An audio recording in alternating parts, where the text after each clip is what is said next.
এই রেসিপিটা যেদিনই বানিয়েছি বাড়ির সবাই একটু বেশি প্রশংসা করেছে আর বারবার রিকোয়েস্ট করে 2-1 দিন পর পর এইভাবেই যেন রেসিপিটা বানায়। বোঝো কি অবস্থা। আজকে তোমাদের সঙ্গে সয়াবিনের এমন একটা রেসিপি শেয়ার করব যেটা খাওয়ার পর তোমরাও বলবে আপের মাপ করে 1 কাপ সয়াবিন বড়ি নিয়েছি। এখন গভাবে জলটাকে চিপে বের করে দিয়ে একটা মিক্সার জারের মধ্যে নিয়ে নিতে হবে, কমিয়ে নিতে পারো। দেখতে পাচ্ছ ঠিক এইরকম একটা পেস্ট বানিয়ে নিতে হয়। সয়াবিন যতটুকু নিচ্ছ সেই হিসাবে বাড়িয়ে বা কমিয়ে নিতে হবে। সয়াবিন বড়ির জন্য 2টি ডিম অ্যাড করেছি, সেই হিসাবে নেবে। সামান্য পরিমাণে নুন, হলুদ গুঁড়ো, জিরে গুঁড়ো, ধনে গুঁড়ো আর 1 চিমটি গরম মশলা, একটা ছোট সাইজের পেঁয়াজকে ছোট করে কেটে নিয়ে অ্যাড করেছি। তার সঙ্গে 1টি কাঁচা লঙ্কা ছোট ছোট টুকরো করে অ্যাড করেছি। এবার চুলোর উপর একটা আপে কড়াই নিয়েছি, চুলোর ফ্লেমটা মিডিয়াম টু হাই রেখেছি। অল্প একটু তেল ব্রাশ করে নিতে হবে। তারপর এই মিশ্রণটা ঠিক এইভাবে অ্যাড করতে হবে, আরো ভালো লাগে।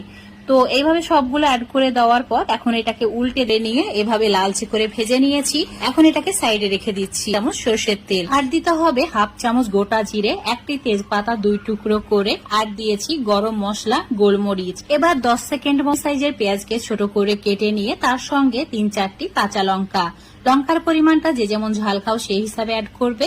এবার অ্যাড করে দিয়েছি কেটে রাখা আলু, 2টি মিডিয়াম সাইজের, একটু সময় নিয়ে ভেজে নিয়েছি। তারপর অ্যাড করে দিতে হবে টমেটো কুচি, আদা রসুন বাটা। তারপর আবারও ভালো হবে।